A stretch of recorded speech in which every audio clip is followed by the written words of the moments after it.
बिस्मिल्लाहिर्रहमानिर्रहीम। अस्सलाम वालेकुम व्यूअर्स, वीकली मार्केट रिव्यू की वीडियो के साथ इरफान अवान आपकी खिदमत में हाज़िर। तो पिछला हफ़्ता काफ़ी इंटरेस्टिंग रहा स्टॉक मार्केट्स के लिए और उसमें हमारी मार्केट ने 957 पॉइंट्स का गेन किया, that is 2% of the market. और हमारे एवरेज वॉल्यूम जो थे KSE ऑल इंडेक्स के, उसमें भी तकरीबन हमने काफ़ी अच्छी इंक्रीज़ देखी और 118% की इंक्रीज़ के साथ एवरेज डेली वॉल्यूम जो थे वो 434 मिलियन के लेवल पे रिकॉर्ड किए गए। और इंडेक्स ने जो क्लोजिंग दी है फ्राइडे को वो 42,085 के लेवल पे क्लोजिंग दी है। तो व्यूअर्स, जिस तरह के लास्ट वीकली रिव्यू में हमने आपको बताया था कि देयर आर सर्टेन डेवलपमेंट्स और उसमें हम एक्सपेक्ट कर रहे हैं कि स्टॉक मार्केट में अच्छी परफॉर्मेंस आएगी, तो अकॉर्डिंगली हमने देखा कि मार्केट में काफ़ी अच्छी बाइंग एक्टिविटी आई। और डिस्पाइट के जुम्मे के दिन थोड़ा सा मार्केट में हमने नेगेटिव सेशन देखा, लेकिन ओवरऑल जो है पूरा हफ्ता मार्केट में बहुत अच्छी परफॉर्मेंस रही। ख़ास तौर पर टेक्नोलॉजी सेक्टर में हमने देखा कि मार्केट ने काफ़ी अच्छा परफॉर्म किया। इसके अलावा व्यूअर्स, अगर हम इन्वेस्टमेंट प्रोफाइल के पॉइंट ऑफ व्यू से देखें तो फॉरेन इन्वेस्टमेंट जो है वो तकरीबन 4.7 मिलियन US डॉलर का नेट फ्लोस हमारे पास आए हैं। और उसमें फॉरेन इंडिविजुअल जो थे उन्होंने 7 मिलियन की नेट बाई की है। और फॉरेन कॉर्पोरेट्स और ओवरसीज़ पाकिस्तानी जो हैं वो 2 मिलियन डॉलर की नेट सेल के साथ प्रोमिनेंट रहे। इसके अलावा अगर हम लोकल इन्वेस्टमेंट प्रोफाइल देखें तो लोकल इन्वेस्टमेंट प्रोफाइल में इंडिविजुअल्स जो थे वो 7 मिलियन US डॉलर की बाइंग के साथ टॉप ऑफ द लिस्ट रहे, whereas banks and insurance companies ने तकरीबन 12 मिलियन US डॉलर्स की नेट सेल की है। तो व्यूअर्स, अगर हम फॉरेन इन्वेस्टमेंट जो प्रोफाइल है इसका फर्दर एनालिसिस करें तो टेक्नोलॉजी एंड कम्युनिकेशन सेक्टर में तकरीबन 6 मिलियन US डॉलर्स की बाइंग हुई। और उसमें जो फॉरेन कॉर्पोरेट्स और फॉरेन इंडिविजुअल्स और ख़ास तौर पे फॉरेन इंडिविजुअल्स ने टेक्नोलॉजी सेक्टर में 7 मिलियन US डॉलर्स की बाइंग की है, जबकि ओवरसीज़ पाकिस्तानीज़ ने टेक्नोलॉजी में 1.3 मिलियन US डॉलर्स की नेट सेल की। इसके अलावा अगर हम फॉरेनर्स का देखें तो उन्होंने कमर्शियल बैंक्स और फर्टिलाइज़र सेक्टर में वो नेट सेलर्स रहे हैं। तो व्यूअर्स, ओवरऑल अगर हम इन्वेस्टमेंट प्रोफाइल देखें तो इसमें हमें एक बड़ा इंटरेस्टिंग एक चीज़ नज़र आएगी कि प्रीवियस 2 वीक्स से हम देख रहे हैं कि जो हमारे फॉरेन इनफ्लोज़ हैं उनमें बेहतरी आ रही है।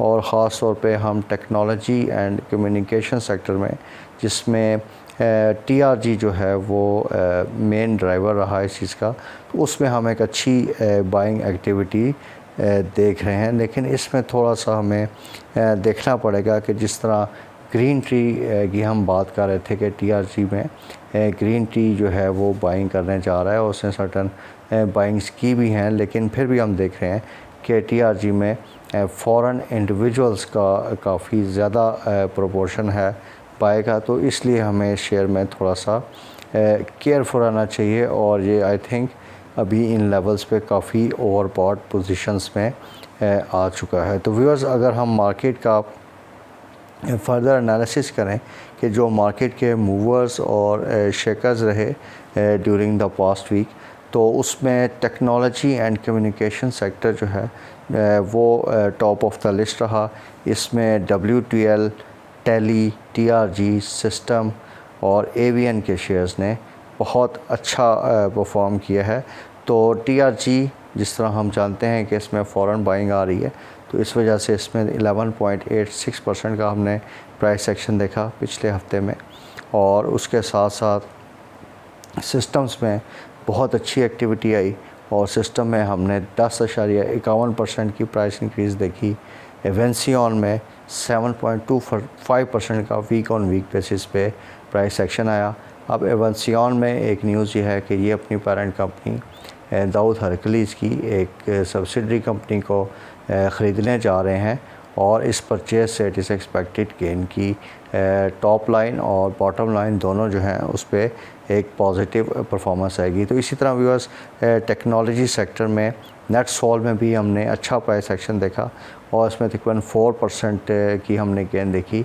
इसमें थोड़ा सा लैक लस्टर परफॉर्मेंस जो थी उसका रीज़न प्राइमरी ये था कि इसके जो भी रिज़ल्ट्स आए हैं वो इतने कुछ इनकरेजिंग नहीं थे, तो इस वजह से नेट सोल का जो प्राइस एक्शन है वो बाकी शेयर्स के मुकाबले में कम रहा। तो viewers, with regard to tally में हम देखते हैं कि टैली ने तकरीबन 7.5% का बोनस अनाउंस किया फ्राइडे को, और इसकी अर्निंग पर शेयर जो है उसमें कंसोलिडेटेड बेसिस पे तो थोड़ा सा डिक्लाइन आया है, लेकिन जो अनकंसोलिडेटेड अर्निंग्स हैं उसमें हमने एक स्लाइट इंक्रीज़ देखा। तो maybe due to the element of bonus इसमें हम थोड़ा फर्दर पॉजिटिव प्राइस एक्शन देख सकते हैं टैली के शेयर में ख़ास तौर पे। तो viewers, with regard to other sectors performance, इसमें अगर हम मार्केट में देखें तो टेक्नोलॉजी के अलावा सीमेंटों ने काफ़ी अच्छा परफॉर्म किया, जिसमें PIOC, Flying, Chirag Cement, Lucky Cement, Maple Leaf, Fauji Cement, इन्होंने बहुत अच्छा परफॉर्म किया। PIOC में तकरीबन 8.31% का हमने इंक्रीज़ देखा, चिराग सीमेंट में 5.83% का नेट इंक्रीज़ था वीक ऑन वीक बेसिस पे। मेपल लीफ सीमेंट में 3.48% का हमने इंक्रीज़ देखा।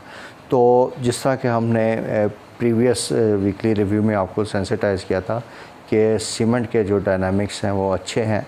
एक तो ये जो फ्लड की वजह से डिस्ट्रक्शंस हुई हैं, तो इट इज़ एक्सपेक्टेड कि आइंदा आने वाले दिनों में सीमेंट की जो डिमांड है वो रिलीफ वर्क की वजह से काफ़ी बेहतर हो जाएगी। और उसके साथ साथ व्यूअर्स, जो एक और मेजर डेवलपमेंट हो रही है वो सीमेंट साइड पे वो कोल की प्राइसेस से रिलेटेड है कि रिचर्ड बे की जो प्राइस है वो काफ़ी नीचे आ रही है, और right now it is trading at round about 247 के लेवल पे ये ट्रेड कर रहा है। और अगर हम 5 दिन में देखें तो इसमें तकरीबन 16% की डिक्रीज़ हो चुकी है, और अगर 3 मंथ्स का एनालिसिस करें तो ये तकरीबन 350-360 के लेवल से नीचे होकर अभी 247 के लेवल पे है। तो इतनी सब्सटेंशियल जो डिक्रीज़ है, this is a good sign for the cement sector, और ख़ास तौर पे उन कंपनीज़ के लिए जो कि रिचर्ड पे जिनकी रिलायंस ज़्यादा है। और this coupled with the decrease in rupee dollar parity, जो रुपया डॉलर के मुकाबले में गेन कर रहा है, तो ये सीमेंट जो सेक्टर है उसके ओवरऑल उनकी प्रॉफिटेबिलिटी और मार्जिन्स के लिए बहुत अच्छी न्यूज़ है। एंड वी एक्सपेक्ट कि जो सीमेंट्स हैं ये आइंदा आने वाले दिनों में और बेहतर परफॉर्म कर सकते हैं। तो वी मेंटेन आवर स्टांस कि आप ख़ास तौर पे चिराग सीमेंट, PIOC और लकी सीमेंट, इस तरह के 2-3 स्क्रिप्ट्स हैं, इसमें अपनी पोजीशंस को, लॉन्ग पोजीशंस को होल्ड रखिए। इसी तरह viewers, food and personal care products का जो सेक्टर है उसमें हमने देखा कि यूनिटी, जिस तरह कि मैंने आपको अपनी लास्ट वीडियो में बताया था कि यूनिटी का शेयर, क्योंकि पाम ऑयल प्राइसेस काफ़ी शार्पली गिरी हैं, तो वो अच्छा परफॉर्म कर सकता है। तो थोड़ा सा बेहतर प्राइस एक्शन हमने देखा। इसमें अभी थोड़े से इन्वेंट्री लॉसेस का अभी हम देख रहे हैं कि थोड़ा सा इसमें सितंबर के क्वार्टर में इन्वेंट्री लॉसेस ये बुक करेंगे।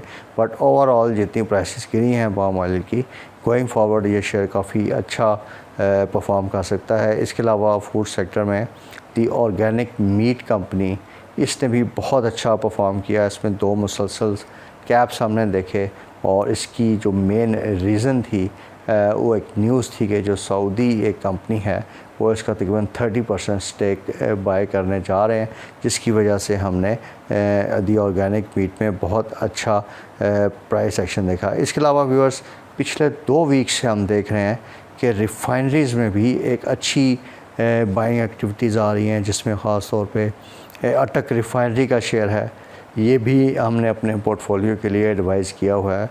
और इस वीक में भी हमने अटक रिफाइनरी में एक अच्छा पॉजिटिव एक्शन देखा है, और वी एक्सपेक्ट कि गोइंग फॉरवर्ड इंशाल्लाह ये शेयर आइंदा आने वाले दिनों में और बेहतर परफॉर्म करेगा। Viewers, with regard to oil and marketing companies इतनी कोई ख़ास परफॉर्मेंस अपसाइड हमने नहीं देखी, क्योंकि इनकी सेल्स जो हैं उसमें काफ़ी इश्यूज़ हैं। सेल्स पेट्रोल प्राइस ज़्यादा होने की वजह से डिक्लाइन कर गई। इसके अलावा इनके मार्जिनस के स्लाइट इश्यूज़ हैं।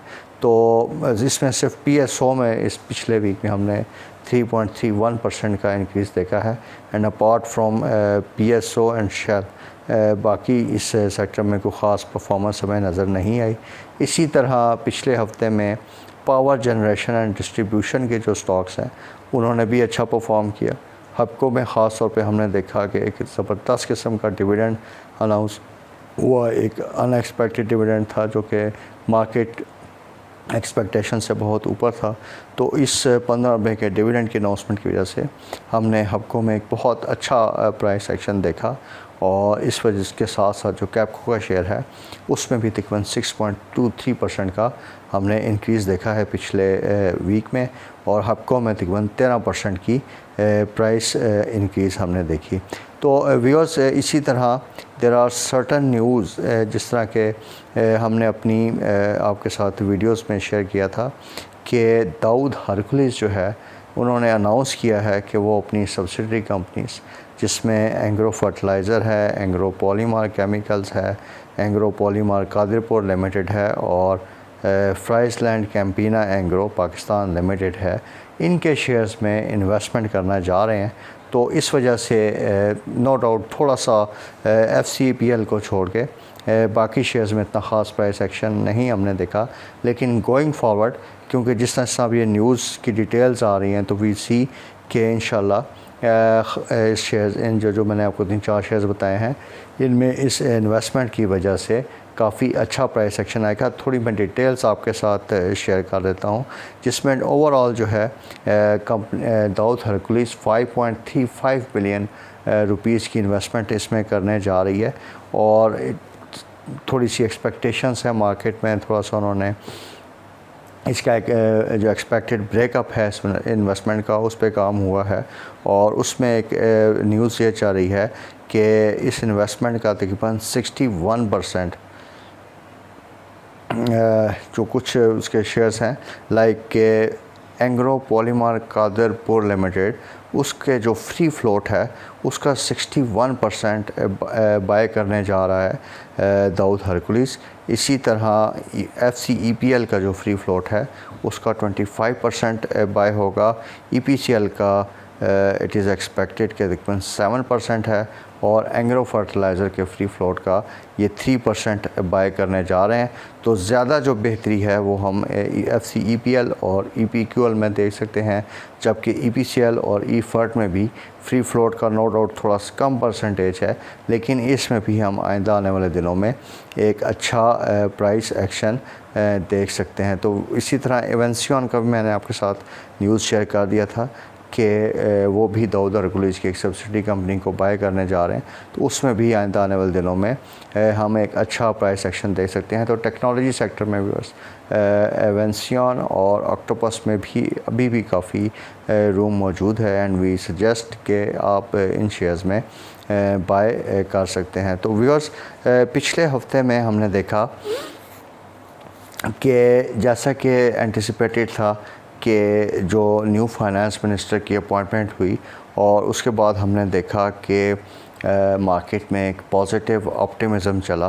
तो उसमें जो सबसे मेजर डेवलपमेंट हुई है वो आपके रुपए जो है वो उसने गेन किया है और तकरीबन 239 रुपये 50 पैसे का जो इसने हाई रिसेंट बनाया था उससे कम हो के रुपया तकरीबन 219 रुपये के लेवल पे आ चुका है, जो कि बहुत अच्छी और पॉजिटिव डेवलपमेंट है हमारी जैसी इंपोर्ट ड्रिवन इकॉनमी के लिए। और ये भी बात हो रही है कि फाइनेंस मिनिस्टर ने अपनी स्टेटमेंट्स में टाइम एंड अगेन ये बात की है कि रुपए की जो रियल वैल्यू है वो 200 रुपये से नीचे है और कुछ सर्कल्स में ये भी बात चल रही है कि ये वैल्यू 190 रुपये तक आ सकती है। और अभी फ्राइडे को उन्होंने एक इंटरव्यू में फाइनेंस मिनिस्टर ने बोला है कि ये चंद महीनों में नहीं, हो सकता है चंद दिनों में इसकी प्राइस 200 रुपये से नीचे आ जाए। तो अगर ये डेवलपमेंट हो जाती है तो ये हमारी मार्केट के लिए बहुत अच्छा न्यूज़ है। इसके अलावा पिछले हफ्ते में हमने एक न्यूज़ देखी कि एशियन डेवलपमेंट बैंक ने जो है तकरीबन 2.3 बिलियन यूएस डॉलर्स की इन्वेस्टमेंट्स का प्लेज किया, और वो जो हमें एड या लोन की फॉर्म में हमें चीज़ मिलने वाली है, इससे भी हमारी जो फ़ॉरेन एक्सचेंज की पोजीशन है वो काफ़ी बेहतर हो जाएगी। तो व्यूअर्स, जिस तरह के पिछले वीक की वीडियो में हमने आपको बताया था कि हमारी जो फॉरेक्स मार्केट है ये काफ़ी अंडर डेवलप्ड है, इसमें सर्टन की प्लेयर्स हैं और उनको मैनिपुलेट करना बड़ा इजी होता है। और जिस तरह के फाइनेंस मिनिस्टर ने कहा कि जी हमने सर्टन प्लेयर्स को कहा कि जी आप ये मैनिपुलेशन ख़त्म करें, और उन्होंने वॉलंटरली किया। तो इसी मैनिपुलेशन की बेस पे हम देख रहे हैं कि रुपया जो है वो डॉलर के मुकाबले में एक अच्छी परफॉर्मेंस शो कर रहा है। तो व्यूअर्स, अभी हमने मार्केट की परफॉर्मेंस तो डिस्कस कर ली लास्ट वीक की। तो अभी हम देखते हैं कि मार्केट की फ्यूचर आउटलुक क्या बन रही है। तो उसमें प्राइमरीली जो है मॉनेटरी पॉलिसी जो अपकमिंग आ रही है, ये एक पॉजिटिव ट्रिगर हो सकता है मार्केट के लिए। और इसमें ओवरऑल कंसेंसस यही है, क्योंकि अभी जो रिसेंटली टी बिल्स की यील्ड्स डिक्रीज़ हुई हैं 2 महीने के बाद तकरीबन 25 से 30 पिप्स। तो मार्केट के जो एनालिस्ट हैं उनका बेसिकली कंसेंसस यही है कि स्टेट जो मॉनेटरी पॉलिसी के रेट्स हैं वो स्टेबल रहेंगे, उसमें कोई चेंज नहीं होगी, और जो पॉलिसी रेट है उसको मेंटेन किया जाएगा। तो थोड़ा सा एक व्यू ये भी आ रहा है कि maybe there is a element of surprise, और उसमें 20 से 25 पॉइंट्स का हम बिप्स का कट भी दे सकते हैं, लेकिन इसकी पॉसिबिलिटी जो है वो इन सर्कमस्टांसेस में बड़ी रिमोट है।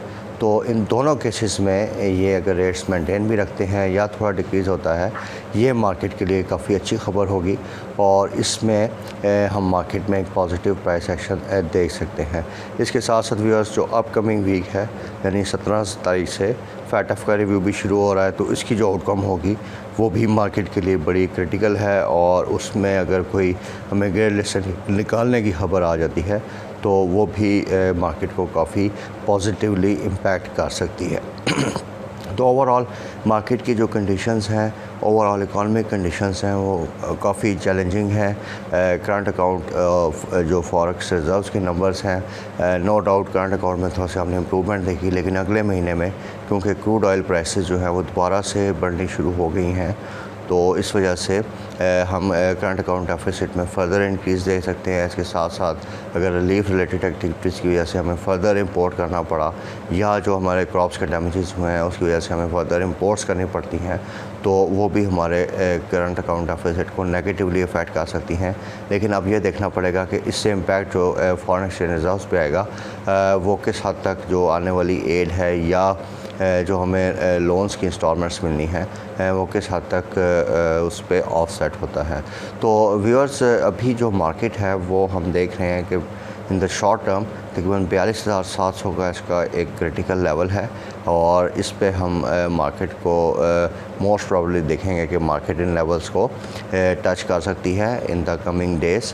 और उसके बाद जो है नेक्स्ट लेवल्स वो 43,500 टू 44,000 के हैं, जबकि डाउन साइड पे जो है 41,700-800 की रेंज है, जो कि इसका एक की सपोर्ट लेवल है। और अगर इस लेवल से मार्केट नीचे गिरती है फॉर सम रीज़न, तो इसमें मार्केट से हमें एग्ज़िट करना चाहिए।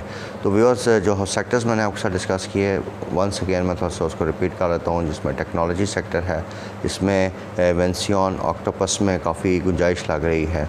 इसके बाद सीमेंट सेक्टर्स हैं, जिसमें चिराग सीमेंट है, PIOC है, DG Khan cement to some extent है, ये अपने बेहतर परफॉर्मेंस को जारी रखेंगे। उसके साथ साथ टेक्सटाइल सेक्टर की जो सब्सिडी की न्यूज़ आई है, इस पर भी हम देख रहे हैं कि टेक्सटाइल सेक्टर में थोड़ा सा बेहतरी आ सकती है। इसके साथ साथ मैंने आपके साथ डिस्कस किया कि सर्टन कंपनीज़ में इन्वेस्टमेंट की न्यूज़ है, EPQL, EPCL एंग्रोफर्ट इस तरह के शेयर्स हैं, तो उस पर भी आप पोजीशंस को बिल्ड कर सकते हैं। रिफाइनरी सेक्टर्स काफ़ी अच्छा लग रहा है और उसमें भी हम एक फर्दर पॉजिटिव प्राइस एक्शन दे सकते हैं। तो ये 3-4 सेक्टर्स हैं व्यूअर्स जिनमें हम अच्छी परफॉर्मेंस आइंदा आने वाले दिनों में दे सकते हैं। Whereas oil marketing companies, इनमें अभी काफ़ी इश्यूज़ हैं, ऑटो सेक्टर में काफ़ी इश्यूज़ हैं, तो इनको हमें अभी अवॉइड करना चाहिए। वेयर एज फूड रिलेटेड जो सेक्टर्स हैं उसमें भी एक अच्छी जो है लेवल्स पे हैं और वी सी कि इनमें भी एक अच्छा प्राइस एक्शन आइंदा आने वाले दिनों में आ सकता है। So viewers, that's it from our side. Market updates से जुड़े रहने के लिए हमारे चैनल को आप सब्सक्राइब कीजिए और बेल आइकन के बटन को दबाना ना भूलिए, ताकि जो भी है अपडेट्स हम आपके साथ शेयर कर रहे हैं वो आप तक टाइमली बेसिस में पहुंचते रहें। Thank you very much viewers for the time. अल्लाह हाफिज़।